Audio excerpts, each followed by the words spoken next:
You guys remember Andrew Wommack? It's been a while since I talked about this guy. Well, he released a new clip mid-January 2022 that I wanted to talk about because he had some interesting things to say in it. Then we're going to go over some of his older stuff to see if he is consistent in the beliefs that he establishes in this latest video.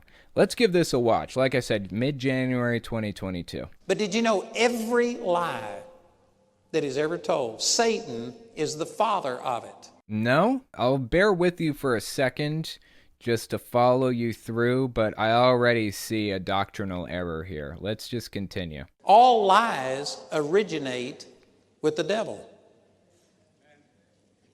And the scripture in Exodus chapter 20, one of the 10 commandments, it didn't just say thou shalt not lie.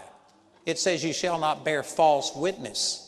Did you know there wasn't a command against lying? There was a command against false witness. Okay, I feel like he's playing word games here because ancient Hebrew, the ancient Hebrew language, didn't have words for a lot of the things that we have words for today. Bearing false witness and lying could have effectively been the same thing in that culture. I'm really not super sure I'm on board with his interpretation of this so far, but let's keep listening. You could actually say true statements, but present it in the wrong context, and you could bear false witness. This is done. That's called lying by omission. I mean, what he's talking about is propaganda techniques, is what it seems like so far. That's, in my opinion, still lying. You're misrepresenting facts. That's lying as far as I'm concerned, right? This is done constantly. Politicians today will take a statistic and just blow it totally out of proportion. Like I saw something today on one of the news feeds that I got, and they said today is the anniversary, January the 6th, of the Trump riots and his terrorists. Yeah, I disagree with that. That's not a fair representation. It wasn't a riot. It was an intentional insurrection. So I'm on board with you, Andrew Wommack. I appreciate you pointing that one out. Well, they took a truth that a year ago on January the 6th, people breached the Capitol and stuff, and we could spend a lot of time talking about that, but they took some truth and they totally mispresented it. What do you call it? People broke into the Capitol. They had gallows erected out back. They had zip-tie handcuffs on them. What do you call this? They carried the flag of another country through the halls of Congress. What do you call this? I call it sedition at the very least. And by the by, people have been charged with sedition recently. Really not sure what you're getting at with this, but this feels like the exact situation that you're describing right now. What you seem to be doing right now is misrepresenting the facts to give it a better spin, to give your side a better perspective, to give your side a better view of how things were. Time talking about that, but they took some truth and they totally mispresented it, the thing, and blamed it like Trump's the one that caused all of that. He is. Trump caused all of this. There is evidence of that at this point. We have evidence for this. I'm really not sure what he's getting at here. That's false witness, and guess who is the father of that? Every falsehood is birthed by the devil. Okay, that's a really interesting perspective and an incorrect perspective. Doctrinally, I think what the Bible was saying is that Satan was the creator of the lie, or the devil was the person that invented the lie, the father of the lie, not the father of every single individual lie.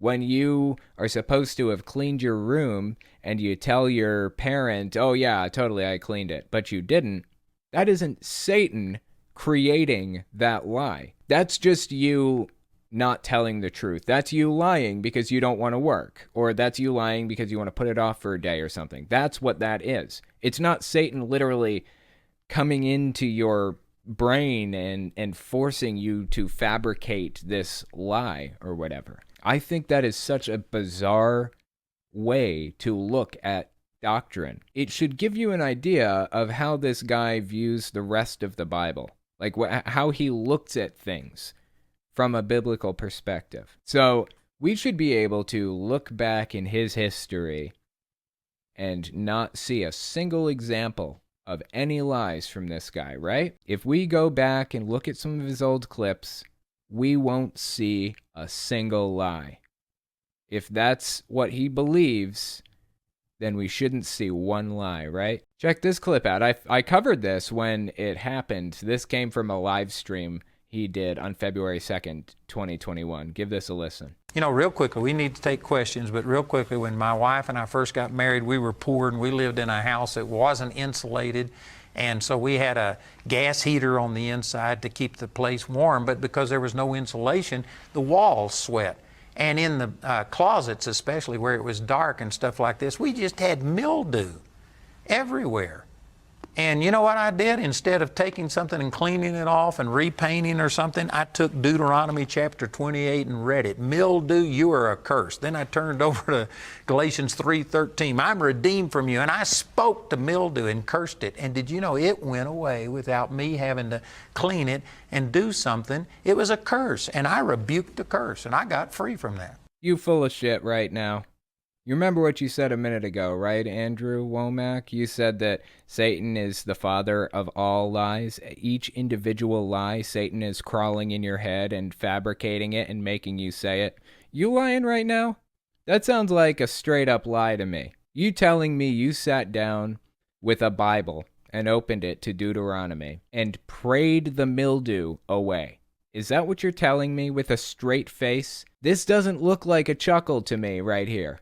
This doesn't look like a laugh. This guy is unironically telling us he prayed mildew away and expects us to believe it. Let's watch this next clip. This one's from 2020. Check this one out. We were promised that no sickness would even come nigh our dwelling.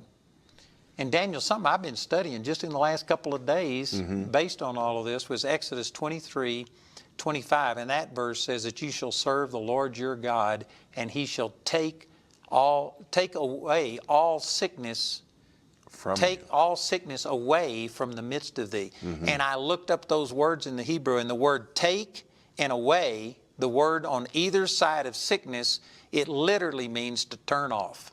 Wow. He will turn off sickness, and it was put in there twice just to emphasize that, you know, whatever receptors you have in your body that make you receptive to sickness, he'll turn it off. That's awesome.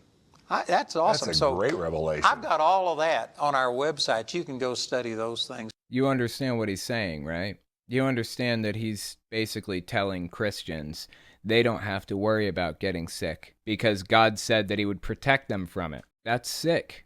That is sick shit right there. This is at least as bad as Kenneth Copeland putting his hand on the TV and saying, I've cured you all, you're all healed, I've gotten rid of the virus with God's blessing. That's pretty fucking bad too. I am so mortified, is that the word? I am so mortified by how these televangelists and evangelical pastors have acted. And then to come out here and say Satan is the father of every lie with a straight face like this guy did. He has no shame.